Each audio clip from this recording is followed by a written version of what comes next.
इस कार्यक्रम के पुण्यार्जक हैं जैन इंटरनेशनल सेवा ऑर्गेनाइजेशन जीसो। निःशुल्क जैन माइनॉरिटी कार्ड प्राप्त करने के लिए 9059054563 व्हाट्सएप पर हाय सेंड करें और अपने नाम के साथ निःशुल्क जैन माइनॉरिटी कार्ड अभी प्राप्त करें। जब कभी हम संसार में दृष्टिपात करते हैं तो हमें दो बातें दिखाई पड़ती है। एक तो विविधता और दूसरी विषमता। बाहर देखते हैं तो विविधता दिखती है, विरूपता दिखती है, एक रूपता नजर नहीं आती। कोई सुखी है, कोई दुखी है, कोई संपन्न है, कोई विपन्न है, कोई अमीर है, कोई गरीब है, कोई राजा है, कोई रंक है, कोई स्वस्थ है, कोई बीमार है, कोई साधन संपन्न है, कोई लाचार है, किसी के पास बड़ा ठाट बाट है और कोई फुटपाथ पर जी रहा है ना। एक रूपता दिखाई पड़ती क्या? जगत पर दृष्टि दौड़ाने से हमें विविधता दिखाई पड़ती है और जीवन में झांक कर देखते हैं तो कभी हर्ष है, कभी विषाद है, कभी खुशी है, कभी गम है, कभी सुख है, कभी दुख है, कभी आनंद है, कभी अवसाद है। जीवन में क्षमता नहीं, विषमता है। तो जगत की विविधता और जीवन की विषमता का कारण क्या है? कभी आपने विचार किया? ये संसार इतना चित्र विचित्र रूप धारण किया है क्यों? और हमारे जीवन में जो हर पल उतार चढ़ाव आ रहा है, अंतर आ रहा है, वो क्यों? इसकी वजह क्या है? इसकी एक ही वजह है, वह है कर्म। अपना अपना कर्म। कर्म हमारे जीवन में विविधता भी लाता है और विषमता भी भरता है। कर्म की दो स्थितियां बनती है, एक भौतिक और दूसरी मानसिक। भौतिक रूप में कर्म हमारे लिए साधन संपन्नता अथवा साधनों का अभाव देता है। दूसरे शब्दों में कहूँ तो जिनके प्रबल पुण्य का योग होता है वे लोग खूब साधन संपन्न दिखाई पड़ते हैं। जिनका पुण्य क्षीण होता है उनके साधन अल्प होते हैं। जिनके जीवन में पापोदय होता है उनके जीवन में साधनहीनता दिखाई पड़ती है और जिनका प्रबल पापोदय होता है उनके ऊपर विपत्तियों की मार होती है। पुण्य संपत्ति देता है, पाप से विपत्ति आती है। ये चीज़ें हम सब की दृष्टि पथ पर आती नहीं, भोगते भी।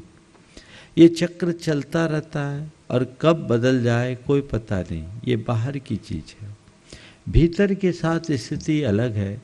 भीतर हम देखते हैं कि एक व्यक्ति साधन संपन्न होने के बाद भी खिन्न है और एक व्यक्ति साधन विहीन होने पर भी प्रसन्न है।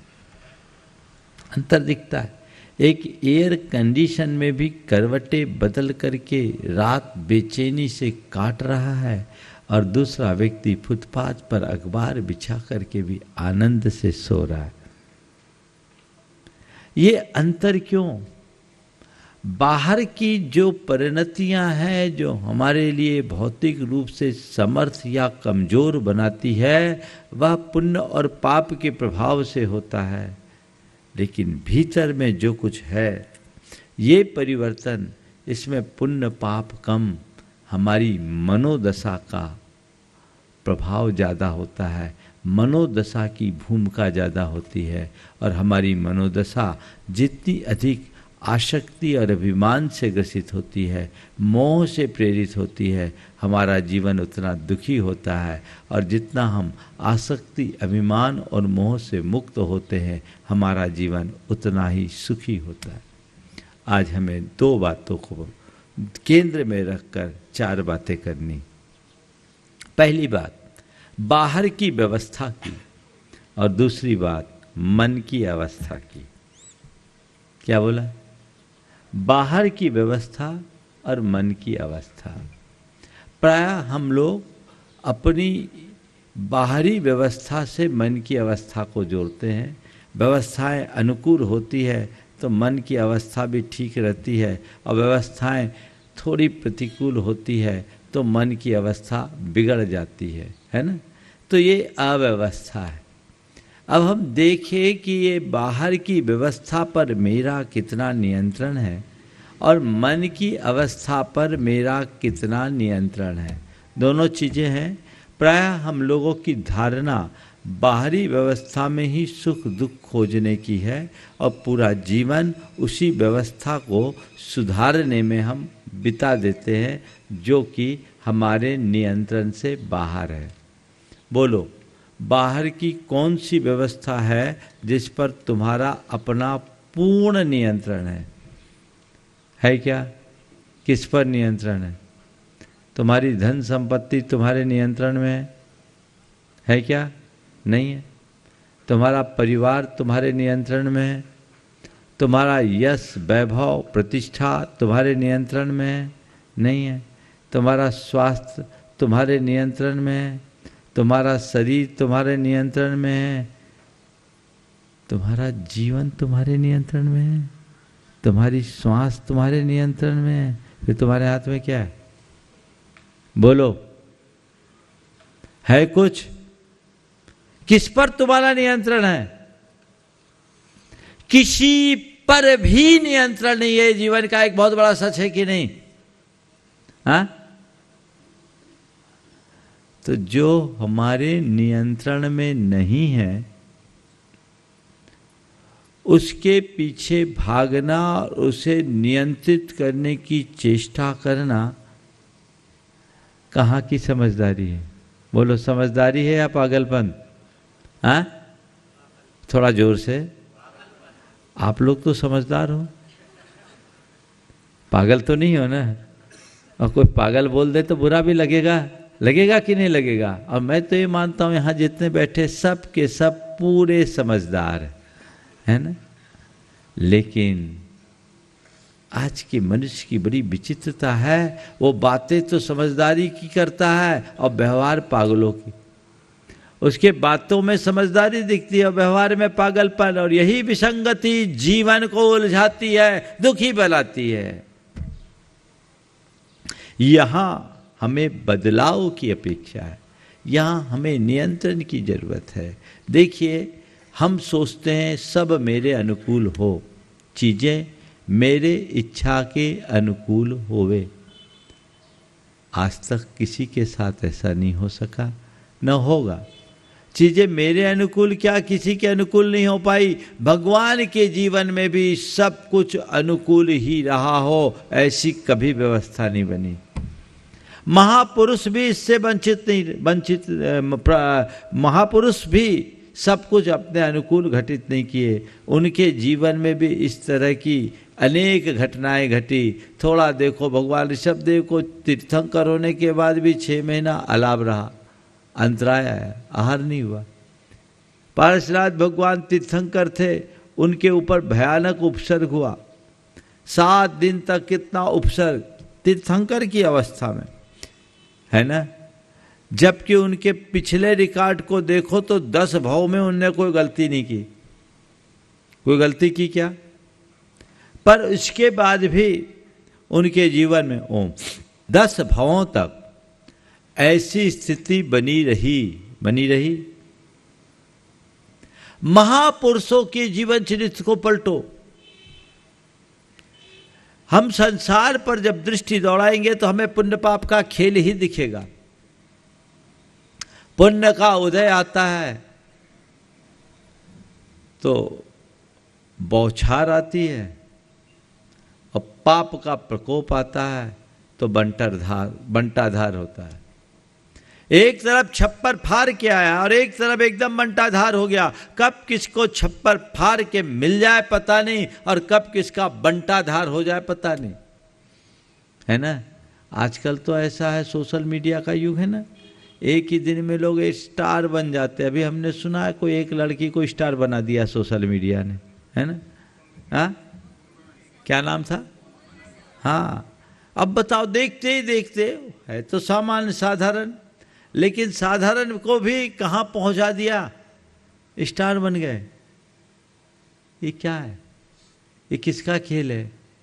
ये पुण्य का खेल है, ये पुण्य का परिणाम है। और आप लोग कई बार देखते हो कि सब कुछ ठीक ठाक चल रहा है और एक कोई ऐसी घटना घट गई, सामने वाला किसी स्कैम में फंस गया, जिसकी जय जयकार थी, उसके घर में धिक्कार शुरू हो गया, हाहाकार मच गया। एक पल में ये खेल बदलता है ना। हाँ, बदलता है कि नहीं बदलता? तो ये संसार पुण्य पाप का खेल है, खेल खिलाने वाला खेल खिलाता है, और वो सब कुछ कर्म के आश्रित है। कब अनुकूल हो जाए, कब प्रतिकूल हो जाए, कब अच्छा हो जाए, कब बुरा हो जाए, कब संयोग हो जाए, कब वियोग हो जाए, कब मान हो जाए, कब अपमान हो जाए, कब लाभ हो जाए, कब हानि हो जाए, कब जीत हो जाए, कब हार हो जाए, कोई ठिकाना नहीं। महापुरुषों के जीवन में भी ऐसा घटता है। हम दो उदाहरण आपको देना चाहेंगे। चक्रवर्ती,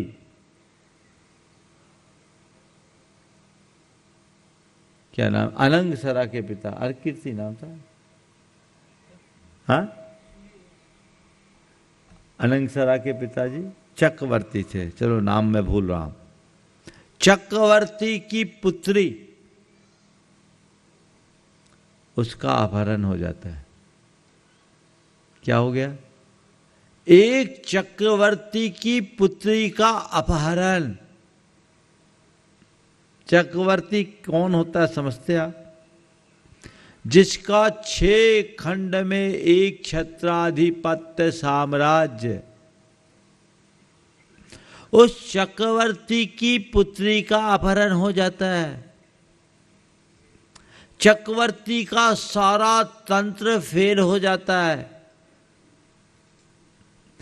और वो पुत्री 3000 वर्ष तक एक जंगल में एकाकी विचरण करने को बाध्य हो जाती है। ऐसे बियावान जंगल में जिसका कोई अता पता नहीं, जहां सूर्य की किरणें भी नहीं पहुंच पाती। चक्रवर्ती को कुछ पता नहीं लग रहा है, और पता भी लगा तो कब, जब उस अनंगसरा को एक अजगर ने आधा निगल लिया। चक्रवर्ती की दृष्टि पड़ी, वो अजगर को मारने को आतुर हुआ। तब अनंगसरा ने अपने पिता को पहचान कर कहा कि पिताजी, आप ऐसा अनर्थ मत कीजिए। वैसे भी मैं अब बचने वाली नहीं हूं, मेरे शरीर में विष फैल चुका, आप इसे मारोगे, हिंसा के भागीदार और बढ़ोगे, और कदाचित मुझे बचा भी लो तो अब मैं जाने वाली नहीं हूं, क्योंकि मैंने सब आस छोड़कर देश व्रत ले लिया था कि अब जो कुछ भी होगा, मेरा जीवन मरण इसी वन की इसी परिधि में होगा, आगे मैं नहीं जाऊंगी। आप सबको कहानी पता है, आगे चलकर के वही विशल्या बनी जिसने लक्ष्मण की शक्ति को मिटाया था जैन परंपरा के अनुसार। तो मैं ये उदाहरण केवल इसलिए देना चाह रहा हूं कि एक चक्रवर्ती के जीवन में भी ऐसा प्रतिकूल संयोग हो सकता है जो अपनी पुत्री का वियोग झेलने को बाध्य हो जाए, उसका अपहरण हो जाए। तो चक्रवर्ती जैसे परम पुण्य के धनी के जीवन में जब ऐसा हो सकता है, तो हम तुम सामान्य व्यक्ति किस खेत की मूली, बोलो, है? दूसरा, नारायण श्री कृष्ण, नारायण थे, महापुरुष, परम पुण्यशाली जीव, जिन्हें आगामी भाव में तीर्थंकर बनना है, 16वें तीर्थंकर होंगे। ऐसे पुण्यशाली जीव नारायण, उनका बेटा प्रद्युमन, नारायण श्री कृष्ण का तो जन्म ही जेल में हुआ, कैसा पापोदय, माँ का दूध भी नहीं पी पाए, उन्हें गुप्त रीति से बाहर ले जाना पड़ा, नंदगांव में पले, कहानी आप सबको पता है। एक नारायण को ग्वाल बाल की तरह जीना पड़ा, ये कर्म का खेल था ना। उन्हीं नारायण के जब वो अर्ध चक्रवर्ती नारायण बन गए, उनके बेटे प्रद्युमन का 6वें दिन अपहरण हो गया। नारायण के पुत्र का अपहरण, बोलो,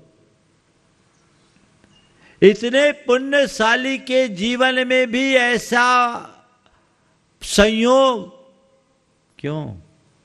पुण्य के साथ भी पाप अपना खेल खिलाता रहता है। पुण्य प्रबल था, लेकिन फिर भी ऐसा पाप आया। क्या कष्ट हुआ होगा? हुआ तो होगा, जो अपने बेटे को खोए और 6 दिन का बच्चा चला जाए। बोलो कैसे चला गया? ये तो बहुत हाई सिक्योरिटी में रहा होगा, लेकिन पाप आता है तो सारी सिक्योरिटी धरी रह जाती है।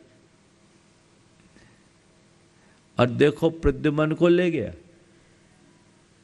अपहरण करने वाले ने पूर्व भाव के बैरवश अपहरण कर लिया और उसे मारना चाहा, और मारने के लिए उस बच्चे के ऊपर एक बड़ी शिला रख दी। 6 दिन के जन्मे बच्चे पर बड़ी शिला रख दी, लेकिन पुण्य देखो, वो शिला रखने पर भी उसका कुछ नहीं हुआ। वो श्वास ले रहा था, शिला हिल रही थी। एक विद्याधर उधर से गुजरा, सोचा ये क्यों हिल रही है, हटाकर देखा तो सर्व लक्षण संपन्न एक सद्यजात शिशु को देखा। वो लगा मेरी संतान नहीं, मुझे इसे संतान बना लेना चाहिए, और उसे अपनी पत्नी को दे दिया। पाप ने अपहरण कराया, पाप ने शिला के तल में दबवाया, पुण्य ने उसके प्राण बचाए, पिता को खोकर माता पिता दिला दिया। इस कार्यक्रम के पुण्यार्जक हैं जैन इंटरनेशनल सेवा ऑर्गेनाइजेशन जीसो। निःशुल्क जैन माइनॉरिटी कार्ड प्राप्त करने के लिए 9059054563 व्हाट्सएप पर हाय सेंड करें और अपने नाम के साथ निःशुल्क जैन माइनॉरिटी कार्ड अभी प्राप्त करें।